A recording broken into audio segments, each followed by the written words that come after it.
दोस्तों, आज हम बात करने वाले हैं दिल्ली के एक ऐसे पहलू की जिसके बारे में बहुत कम लोग खुलकर बात करते हैं। मैं आपको अपनी ज़िंदगी का एक सच्चा किस्सा सुनाने जा रही हूँ। एक ऐसा किस्सा जो मैंने सिर्फ 14 साल की उम्र में खुद जिया।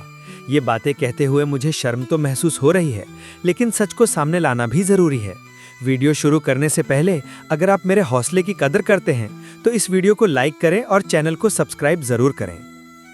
दोस्तों, मैं दिल्ली के जीबी रोड के कोठा नंबर 63 में काम करती हूँ। हमारी यहाँ करीब 40 से ज़्यादा लड़कियाँ रहती और काम करती हैं। हमारी मालकिन का नाम कमला है, बहुत सख्त स्वभाव की औरत जिसके सामने कोई बोलने की हिम्मत नहीं करता। रविवार के दिन हमारा कोठा शाम 6 बजे तक ही खुला रहता है, बाकी दिनों में तो रात भर यहाँ रौनक रहती है। 17 अक्टूबर 2023 की बात है। उस दिन शाम के करीब 4 बजे एक लंबा चौड़ा मजबूत और सरदार जैसा दिखने वाला लड़का अंदर आया। उसका नाम था सुरजीत। जैसे ही वो अंदर आया, बाकी लड़कियां मुस्कुराने लगी और शरारती अंदाज में बोली, चलो सरदार जी आ गए। यहाँ से आगे की कहानी में मैं बताऊंगी कि उस दिन क्या हुआ और कैसे मेरी जिंदगी ने एक नया मोड़ लिया। अंदर आने को कहा तो सुरजीत हल्के से मुस्कुराया और बोला, थोड़ा रुक जा, पहले जरा सांस ले लूं, बहुत थक गया हूं।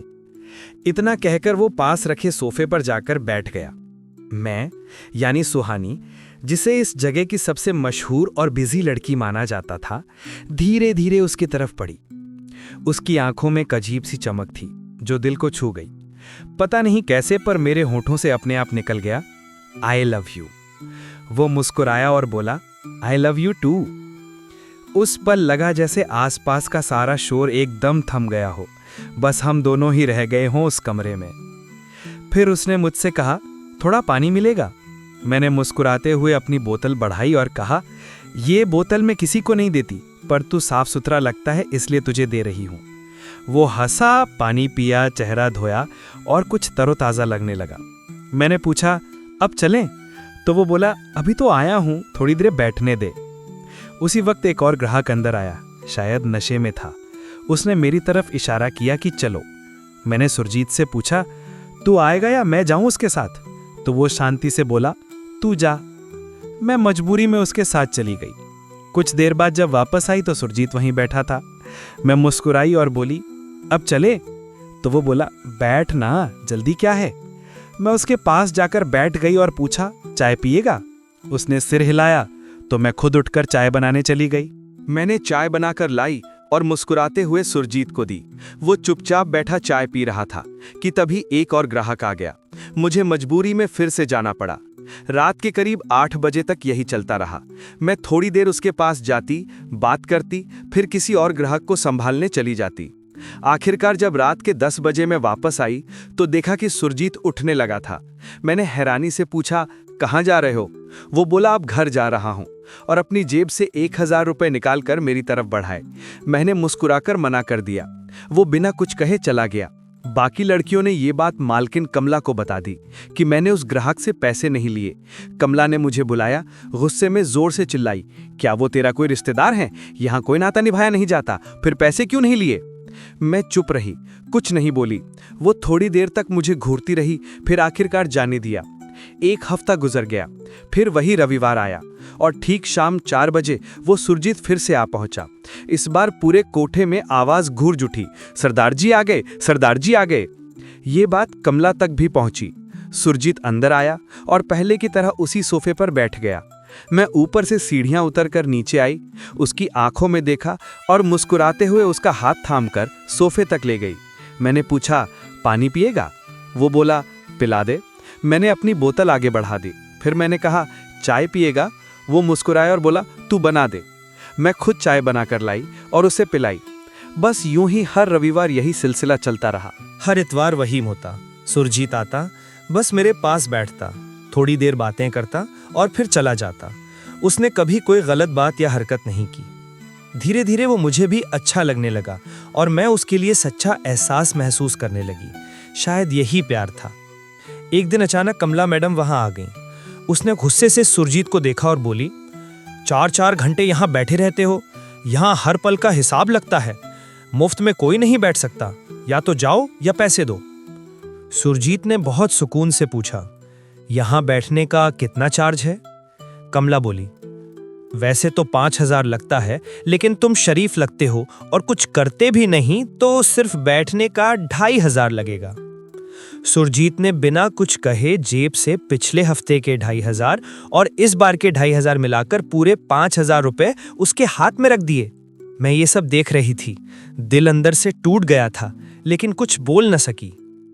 कमला ने पैसे लिए और मुस्कुराते हुए बोली, ये आदमी सचमुच नेक है, इसका ख्याल रखना। उसके जाते ही बाकी लड़कियां उसके पास आ गईं और हंसते हुए बोली, सरदार जी आप तो काफी पैसे वाले लगते हो, हमें भी 1,000 रुपए दे दो ना। उनकी बातें सुनकर मेरा दिल जल उठा। मैंने एक लड़की का हाथ पकड़ लिया और गुस्से में कहा, अभी अभी तो तुम लोगों ने पैसे लिए हैं, अब भी पेट नहीं भरा क्या? उसी वक्त सुरजीत ने धीरे से मेरा हाथ थामा और मुझे शांति से बैठा दिया। उसकी आंखों में सिर्फ सुकून और समझ थी। सुरजीत ने मुस्कुराते हुए कहा, छोड़ो, गुस्सा मत करो, कोई बात नहीं। फिर उसने अपनी जेब से एक और 1,000 का नोट निकाला और उन लड़कियों को थमा दिया। लड़कियां नोट पाकर हंसते हुए वहां से चली गईं। उसके बाद वो मेरे पास आकर बैठ गया। मैं धीरे धीरे उसके पास चली गई और उसके बगल में बैठ गई। कुछ ही देर बाद एक और ग्राहक आया। उसने मुझे चुना तो मुझे उठना पड़ा। काम निपटाकर जैसे ही वापस लौटे, मैं फिर उसके पास जा बैठी। वो मुस्कुराया और बोला, पानी पिला दो। मैं तुरंत पानी लेकर आई और उसके सामने रख दिया। कभी चाय, कभी पानी, कभी बातें, समय का पता ही नहीं चला। धीरे धीरे रात के 10 बज गए। सुरजीत उठते हुए बोला, अब मैं चलता हूँ। मैं मुस्कुराकर बोली, अगले संडे ज़रूर आना। वो थोड़ी देर ठिठक कर पूछ बैठा, क्या मुझे फिर इसी कोठे पर आना होगा? तुम्हारी मैडम तो बहुत पैसे लेती हैं। मैं हंसते हुए बोली, पैसों की फिक्र मत करना, मैं चुपचाप अपने पास से 1,000 रुपये तुम्हें दे दूंगी। बस तुम 1500 जोड़कर मैडम को 2,500 रुपये दे दो और आते रहो। वो धीरे से हामी भरकर चला गया। अगले संडे सचमुच वो आ भी गया। जैसे ही मैंने उसे सीढ़ियों पर देखा, मैं दौड़कर उसके पास गई, उसका हाथ पकड़कर सोफे पर बैठा दिया, तुरंत पानी लाकर दिया और फिर चाय बनाई। तभी बाहर अचानक शोर मच गया, सरदार आया, सरदार आया। सारी लड़कियां इधर उधर दौड़ने लगी और कुछ हंसते हुए पैसे मांग रही थी। उस दिन भी वही रूटीन था। कभी मैं किसी के साथ जाती, फिर लौट कर आती, फिर किसी और के पास चली जाती। इसी भाग दौड़ में कब रात के 10 बज गए पता ही नहीं चला। सुरजीत उस दिन भी हमेशा की तरह चुपचाप उठा और चला गया। ऐसे ही हर इतवार गुजरता गया। वो आता, 2-3 घंटे बैठता, मुझसे बातें करता, कुछ रुपए देता और फिर चला जाता। समय यूं ही निकलता गया और कब 2023 से 2024 आ गया, हमें खुद भी एहसास नहीं हुआ। पूरा 1 साल यही सिलसिला चलता रहा। लेकिन एक दिन कोठे की मालकिन मैडम कमला को कुछ अजीब लगा। वो सोचने लगी, ये आदमी है कौन?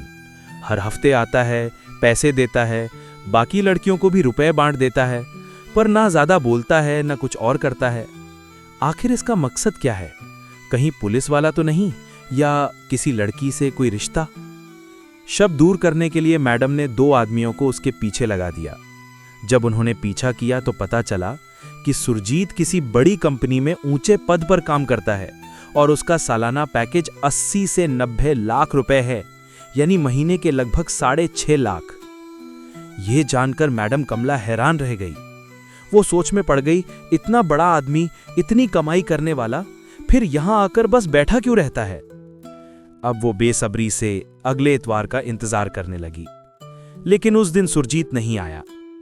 एक इतवार बीता, फिर दूसरा, फिर तीसरा। हर बार मैं उसकी राह देखती रही। दरवाजे की ओर टकटकी लगाए रहती, लेकिन वो नहीं आया। चौथा इतवार भी निकल गया। 5वें हफ्ते तक आते आते मेरी आंखें नम हो गईं। मगर छठे इतवार को जैसे ही शाम के 4 बजे अचानक सुरजीत आ गया। उसे देखकर मैं इतनी खुश हुई कि दौड़कर उसके पास गई और उसे कसकर गले लगा लिया। मेरी आंखें भर आईं, जैसे बरसों बाद किसी को पाकर दिल हल्का हो गया हो। मैं रोते हुए बोली, चाय पिएगा? कहाँ चला गया था, घर बेचने या खेत में? सुरजीत मुस्कुराया और बोला, गांव गया था। फिर वो आराम से बैठ गया। मैं जल्दी से चाय और पानी ले आई, लेकिन इस बार मेरा दिल बहुत भारी था। मेरी आंखों में नमी देखकर उसने समझ लिया कि मैं उससे प्यार करने लगी हूं।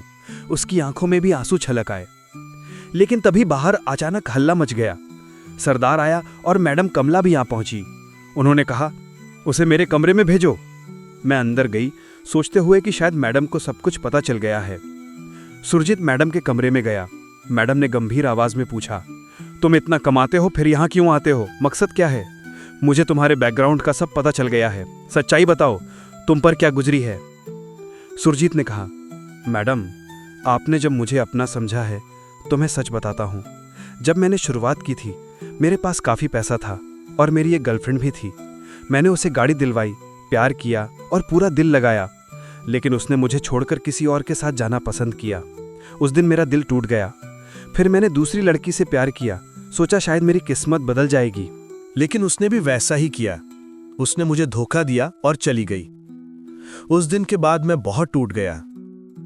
कई महीनों तक घर से बाहर नहीं निकला। बिस्तर से उठने का मन नहीं हुआ और खाना पीना भी बंद हो गया। दोस्तों से मिलने जुलने का भी मन नहीं था। फिर एक करीबी दोस्त ने मेरी बात सुनी और समझाया, भाई इन लड़कियों के पीछे मत पड़ो, आखिरकार धोखा ही मिलेगा। इनके बजाय तो कोठे वाली लड़कियां बेहतर हैं। वे पैसे लेती हैं लेकिन दिल नहीं तोड़ती। यही सोचकर मैं धीरे धीरे वहां आने लगा। शुरुआत में बस मन हल्का करने के लिए, लेकिन जैसे ही मैं आया मुझे एक लड़की बहुत भाने लगी, सुहानी। उसका दिल बहुत साफ है। मैं उससे दिल से मोहब्बत करने लगा और उससे शादी करने का ख्वाब देखने लगा। मैंने अपने दिल की सारी बातें उससे कह दी। कहा, अगर आप चाहो तो मुझसे जितना पैसा लेना है ले लो, लेकिन मेरी एक ख्वाहिश है, सुहानी से मेरी शादी करवा दो। जब मेरी मालकिन मैडम कमला ने यह सुना तो उन्होंने सीधा सवाल किया, क्या सुहानी भी मुझसे प्यार करती है? क्या वो शादी के लिए तैयार है?